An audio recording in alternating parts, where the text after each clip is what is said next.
তত্ত্বাবধায়ক সরকার ব্যবস্থাকে চ্যালেঞ্জ করেছিলেন, অর্থাৎ তত্ত্বাবধায়ক সরকার ব্যবস্থার লিগ্যালিটি নিয়ে, যে এটা অবৈধ। আপনি তত্ত্বাবধায়ক সরকারের পক্ষে কন্টেস্ট করলেন, ক্ষমতায় গিয়ে তত্ত্বাবধায়ক সরকারের বিরুদ্ধে ব্যবস্থা নিলেন। অন্তর্বর্তীকালীন সরকার আমাদের সংবিধানের মধ্যে না থাকলেও তারা আছে, কারণ এবং আমাদের সংবিধানের আলোকেই এই উপদেষ্টা পরিষদ তাদের শপথ নিয়েছেন। এবং শপথের এক জায়গায় স্পষ্ট করে লেখা ছিল, যে জায়গায় লেখা ছিল যে আমি বাংলাদেশের প্রতি অকৃত্রিম বিশ্বাস এবং আনুগত্য পোষণ করিব, আমি সংবিধানের রক্ষণ, সমর্থন এবং নিরাপত্তা বিধান করিব, তার শপথের একটা লাইন। সেখানে যদি এই কমিশনের চেয়ার আগে থেকেই বলে থাকে আমি সংবিধানটাকেই পরিবর্তন করতে চাই, সেটা এই সরকারের শপথের বিপরীতমুখী একটা অবস্থান কিনা?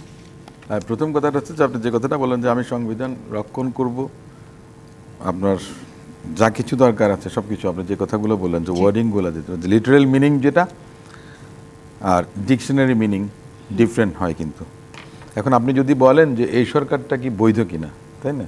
তো স্যার একটা আর্টিকেল, আমাদের যে আর্টিকেল 7-এর যে কথাটা বলেছেন, যে জনগণ সকল ক্ষমতার উৎস এবং জনগণের আশা আকাঙ্ক্ষার প্রতিফলনটাই হচ্ছে যে সংবিধানের মধ্যে যাবে। জনগণ যদি চান তাহলে আপনার পরিবর্তনও করতে পারবেন ওনারা সংবিধান।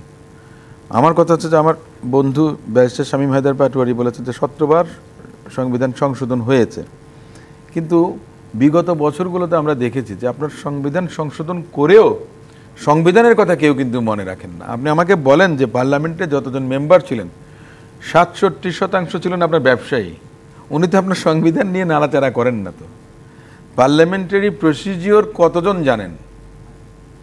পার্লামেন্ট মেম্বার যিনি আইন প্রণয়ন করবেন ওনারা কতগুলো অ্যামেন্ডমেন্ট দিয়েছেন আমি তো জানি যতটুকু, if I am not wrong, যে আইন মন্ত্রণালয়ের ড্রাফটিং উইং, তারপরে সরকারের বিভিন্ন প্রতিষ্ঠানের যে আমলা যারা একটু দক্ষ, যারা মেধাবী, তারা এগুলো করে দেন, তাদের মন্ত্রীরা নিয়ে সেটা ট্রেজারিতে বিল আকারে পেশ করেন সংসদে। এটাই কিন্তু আমাদের দেশের সংস্কৃতি হয়েছে।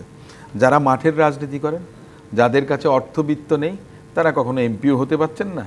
আপনার ওই যে ব্যবসায়ীরা যারা আছেন তারা মোটামুটিভাবে মনোনয়নগুলো পাচ্ছেন এবং এমপি হচ্ছেন। তো সেক্ষেত্রে আপনি কি আশা করবেন যে সংসদ কিভাবে কাজ করবে? একটা কথা। দ্বিতীয় কথা হচ্ছে যে আপনি সংবিধান সংশোধন করলেন, কিন্তু আপনি যদি বারবার সংবিধানকে অমান্য করেন, আপনি শুধু একটা কথা আমি বলি যে ত্রয়োদশ সংশোধনী, আমি তত্ত্বাবধায়ক সরকার, যেটা তত্ত্বাবধায়ক সরকার ব্যবস্থা, এটাকে চ্যালেঞ্জ করা হয়েছিল যখন 4 দলীয় জোট সরকার ক্ষমতায় ছিল 2005 সালে। সলিমুল্লাহ, প্রয়াত অ্যাডভোকেট সলিমুল্লাহ সাহেব নামে একজন ভদ্রলোক তত্ত্বাবধায়ক সরকার ব্যবস্থাকে চ্যালেঞ্জ করেছিলেন, অর্থাৎ তত্ত্বাবধায়ক সরকার ব্যবস্থার লিগ্যালিটি নিয়ে, যে এটা অবৈধ। সে জায়গাতে আপনার অ্যাডেড পার্টি হলেন কি? আওয়ামী লীগের আব্দুল জলিল সাহেব, প্রয়াত সাধারণ সম্পাদক। তত্ত্বাবধায়ক সরকারের পক্ষে যিনি রিটকারী ছিলেন সলিমুল্লাহ সাহেবের বিরুদ্ধে উনি পার্টি হলেন। একটা পর্যায়ে বিএনপির প্রয়াত মহাসচিব আব্দুল মান্নান ভূঁইয়া সাহেবও অ্যাডেড পার্টি হলেন। একসঙ্গে আব্দুল জলিল সাহেব, মান্নান ভূঁইয়া সাহেব এক প্ল্যাটফর্মে, সলিমুল্লাহ সাহেব আরেক প্ল্যাটফর্মে। পরবর্তীতে সলিমুল্লাহ সাহেব মারা যাওয়ার পরে ওনার জায়গায় স্থলাভিষিক্ত হলেন রিটকারী হিসেবে আব্দুল মান্নান, আপনার সাবেক একজন আওয়ামী লীগের এমপি মান্নান খান উনি। সেখানে আপনার তত্ত্বাবধায়ক সরকার ব্যবস্থাটা বৈধ হাইকোর্টের রায় হয়েছে।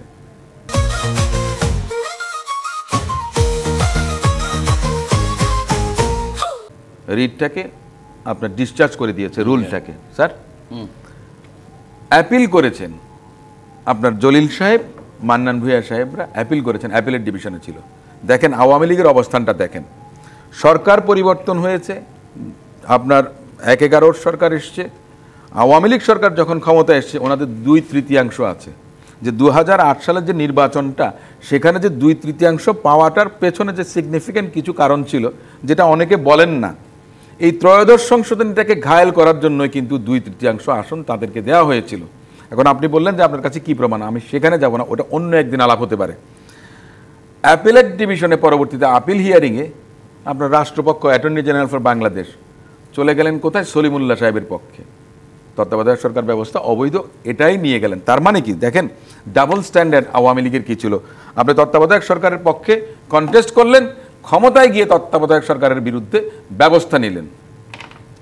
একটা পর্যায়ে আপনার বলেছে কোর্ট যে এটা অসাংবিধানিক, তবে আরও 2 মেয়াদের জন্য আপনার প্রয়োজন আছে। বাংলাদেশের মানুষের নিরাপত্তা, তারপরে আমাদের রাজনৈতিক দলের নেতাদের যেই আপনার যেই বাহ্যিক যে আমাদের এইটা বলি আমরা চুক্তি বলি যেটাই বলি না কেন, সব কিছু মিলিয়ে পার্লামেন্টে আপনার পূর্ণাঙ্গ রায়ের আগে অ্যামেন্ডমেন্টটা হয়ে গেল। তাহলে আপনি কেন আদালতকে বিতর্কিত করলেন?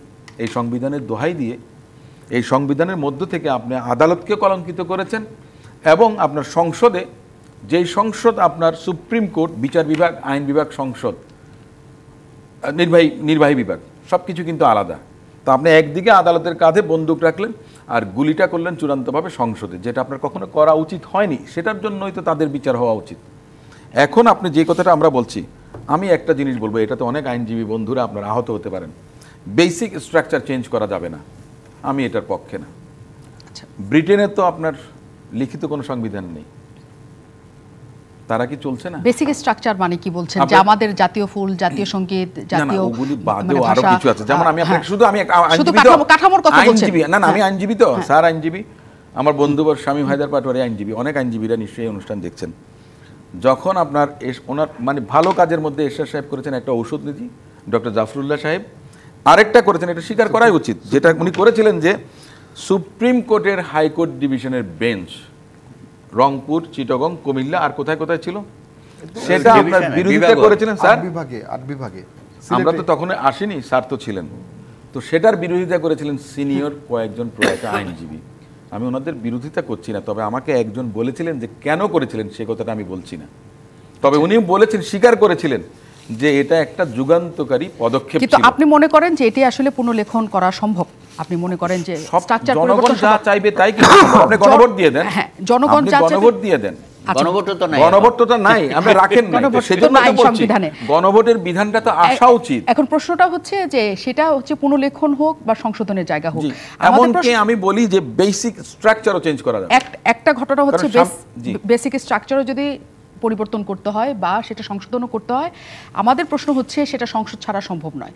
আপনারা যদি রাজনৈতিক দলগুলো ঐক্যমত্যে পৌঁছান, একটা কিছু রেখে যেতে পারে এই সরকার, দিক নির্দেশনা সংবিধান পরিবর্তনের ক্ষেত্রে বা সংস্কার কমিটি যা কিছু হলো, কিন্তু নাকি এই সরকারই কোনোভাবে সেই সংবিধানে হাত দিতে পারে, এই প্রশ্নটা এখন নতুন করে তৈরি হয়েছে।